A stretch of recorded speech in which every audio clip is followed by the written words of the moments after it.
Eh, saya kan waktu lalu sempat dianggap sebagai klaster Lembang katanya Pak. Oke. Tapi saya pada waktu itu mengatakan bahwa saya tidak pergi ke Lembang, Bapak tidak pergi ke Lembang. tidak pergi ke Lembang, gitu. Nah, Katanya Bapak itu yang ke Lembang itu yang Cilacap, Pak. ya, Yang pendeta dari Cilacap, eh, tetapi Bapak tertular di iya, Elizabeth. itu bapak mertua Pak. Ya, Bapak mertua yang pergi ke Lembang, Iya, terus dirawat di Elizabeth, betul. ternyata dia positif, Iya, ya. Nah, Bapak itu terpapar karena Bapak mertuanya katanya. ya kalau memang di trace ke situ memang bisa Pak. Mm-mm. Eh, Tapi kan waktu ke Lembang itu tanggal 3 sampai 5. Lalu melihat melihat waktunya kalau nah ini mungkin jadi satu hal juga yang perlu apa ya? Analisa yang tepat. Katanya kan setelah 14 hari masa inkubasinya telah lewat. Nah, saya itu baru tanggal 24 saya merasakan panas. Jadi cukup lama kan dengan waktunya. Dan saya ketemu dengan orang tua itu hanya nganter, bukan nganter. Jadi dia sudah di rumah sakit, saya datang bantu urus sesaat, lalu selesai itu saya pulang. Dan tidak, saya tidak pernah terhubung lagi dengan orang saat itu karena saya berpikir inisiatif saja, adalah saya masuk.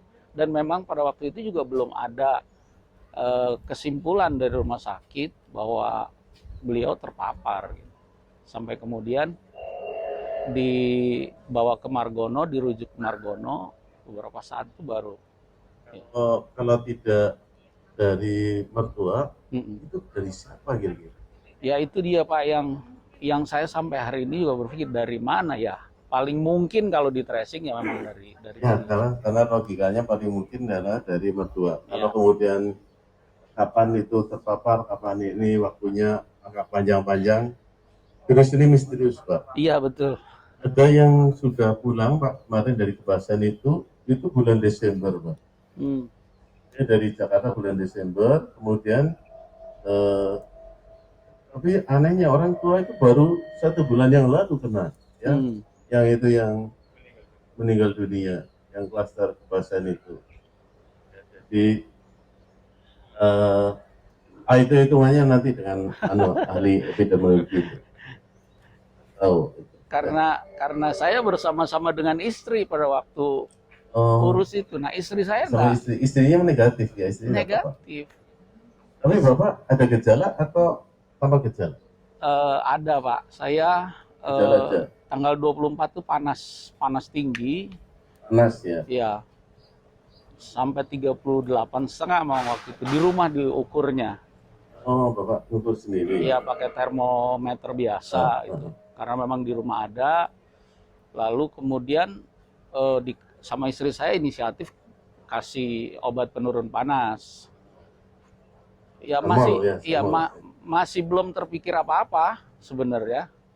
Sampai tanggal 27 itu saya pikir kok badan tambah sakit, lalu cari dokter sore-sore itu. Iya, jadi cari dokter, ternyata nggak banyak yang praktek sore itu Pak. Jadi saya beberapa tempat, gimana. Nah saya inisiatif ke apotik karena biasa kita berpikir ya badan sakit mungkin kolesterol tinggi gitu. Nah saya rapid rapid tes darah untuk kolesterol itu, lalu ditawarkan ada kolesterol, ada gula darah dan lain sebagainya. Nah pada saat itu dinyatakan bahwa kolesterol saya tinggi, gula darah saya tinggi, lalu asam urat saya tinggi juga gitu. Nah pulang saya dikasih beberapa suplemen, saya minum, tapi hari-hari berikutnya batuk saya itu sangat intens. Oh, bapak ada gejala batuk, Batuk, batuk sekali. iya. Terus, Karena itu tanggal 31 saya memutuskan, udahlah yuk coba kita cek darah lengkap ke laboratorium. Dan saya cek darah lengkap, lalu sekaligus ditanyakan apakah mau ronsen. Jadi saya ronsen. tanggal 31. Lalu saya tunggu hasilnya, sore-sore saya dikasih kabar, dapat email, hasilnya sudah keluar. Darah saya baik pada saat itu. Jadi tidak sama dengan hasil sebelumnya, yang satu, yang dari rapid lain. itu. Lalu kemudian hasil lab itu baik, darahnya, hanya resume dari ronsen saya kurang bagus. Nah, Terus gimana? lalu kita konsultasi dengan dokter yang sahabat, lalu tanya, lalu dia bilang, oh ini kurang bagus lah, coba ke rumah sakit. Lalu tanggal 31 saya berpikir gini, dengar kabar kan rumah sakit penuh Pak waktu itu. Jadi saya bilang besoklah pagi, malam Tanggal ini 31 ya? tanggal 1-nya berarti, tanggal 31 saya bilang besok pagilah kita ke rumah sakit. Mungkin bisa ke Poli dulu untuk konsultasi hasil itu. Dan saya ke rumah sakit, ke Poli Paru. Lalu di sana saya masuk, ketemu dokter Monica.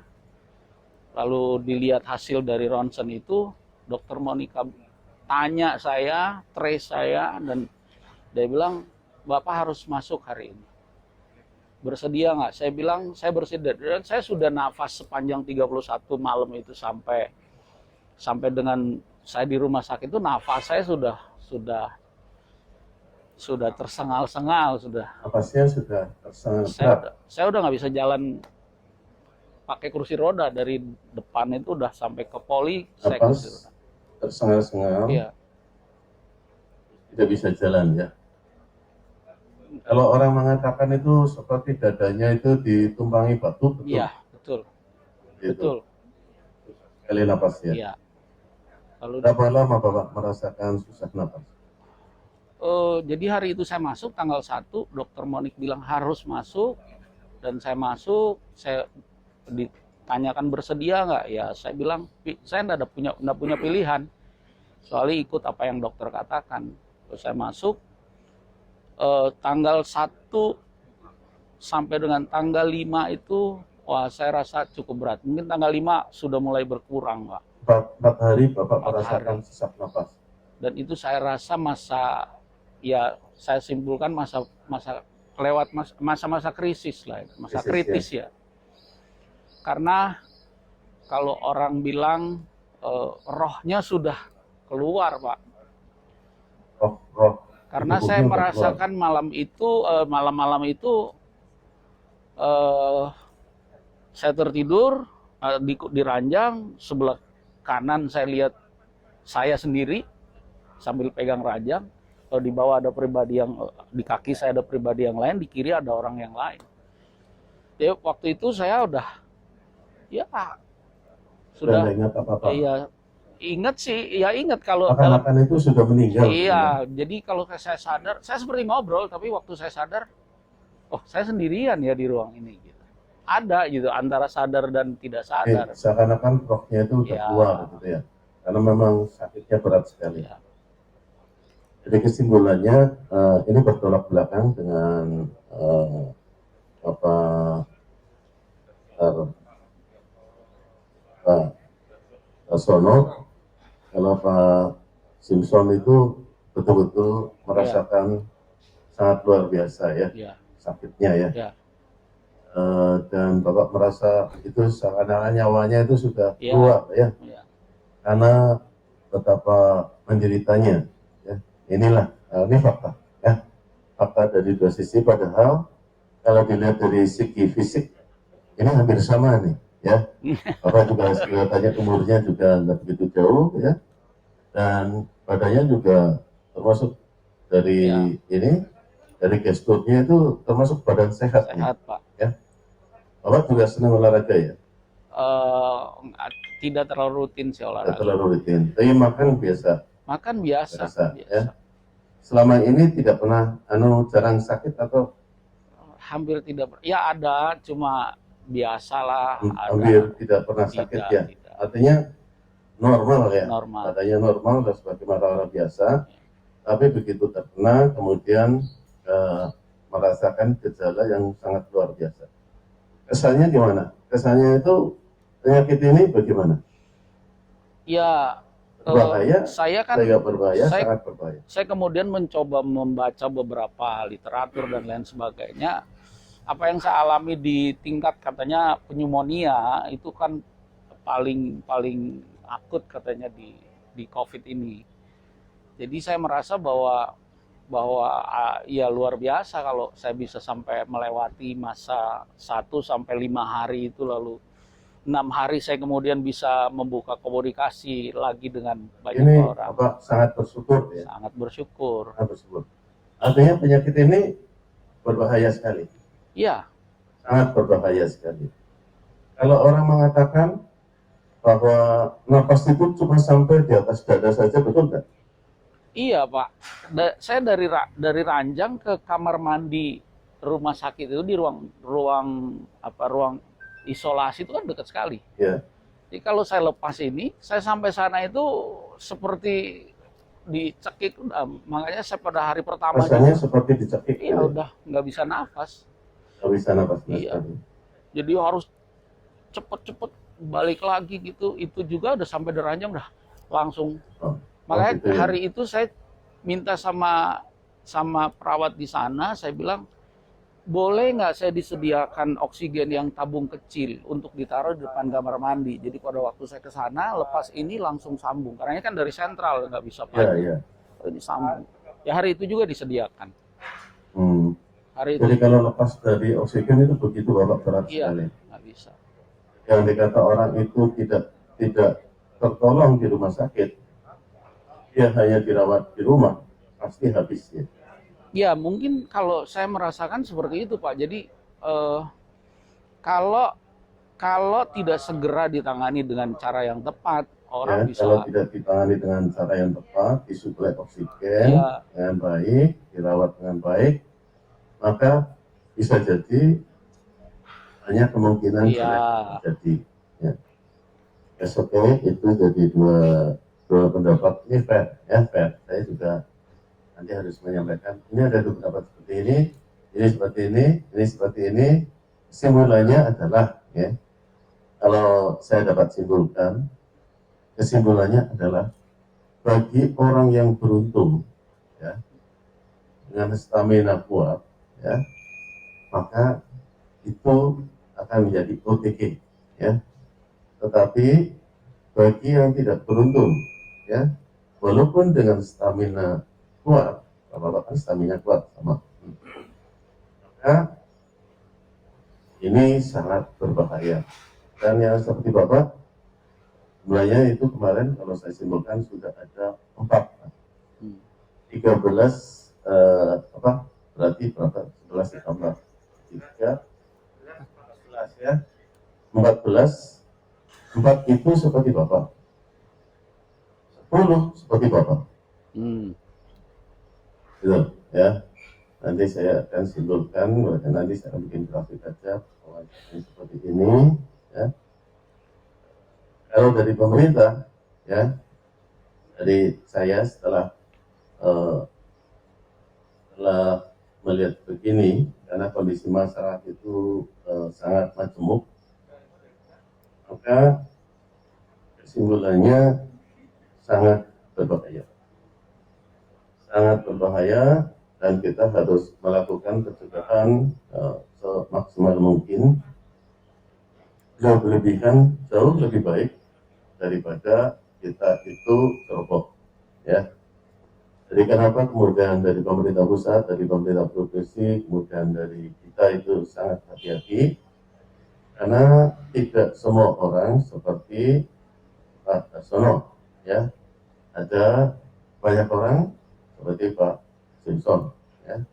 Dan yang lebih lemah dari Pak Simpson kalau di Banyumas adalah lansia-lansia dengan penyakit pemberat.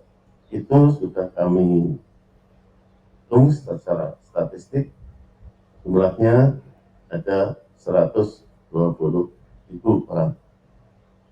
Kita tidak akan membiarkan 120.000 orang itu harus berkelahi sendiri dengan virus, ya.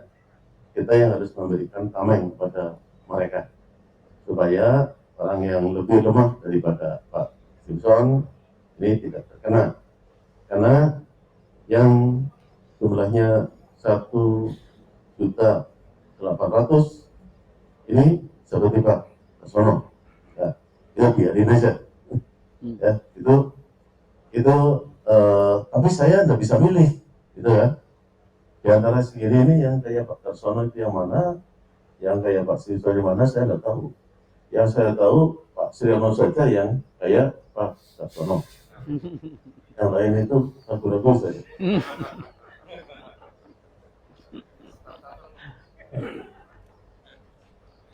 Oke, terima kasih banyak Pak Darsono dan Pak Simpson masukannya. Ini nanti akan jadi pembicaraan saya di mana-mana, ya, dan saya akan bikin video yang pendek saja. Pernyataan Bapak nanti saya kutip pendek, pernyataan Bapak saya kutip pendek, yang lain pendek. Jadi nanti saya simpulkan sendiri. Tapi menarik, ini Bapak yang yang OTG, sama Pak, hampir semuanya sama. Semua Bapak yang mengatakan tadi tidak bahaya, ya.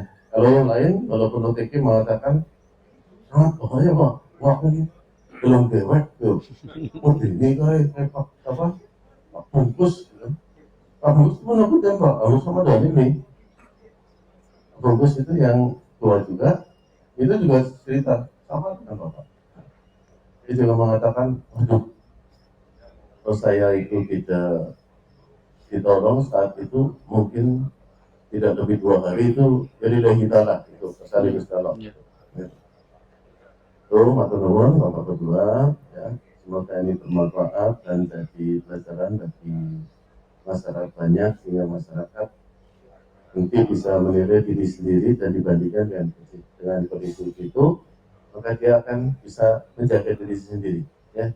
Pada posisi mana dia sekarang, oh saya sangat kuat ini, melebihi dari punyanya Pak Darsono, wah dia beraktivitas di luar. Jadi pada saat tertentu, oh saya sedang lemah ini, ya, posisinya di bawah Pak Simpson, wah saya harus memproteksinya baik-baik, mungkin begitu, ya. Mulai begitu, matur nuwun, makasih banyak. Alhamdulillahirobbilalamin, alhamdulillahirobbilalamin. Wassalamualaikum warahmatullahi wabarakatuh. Waalaikumsalam.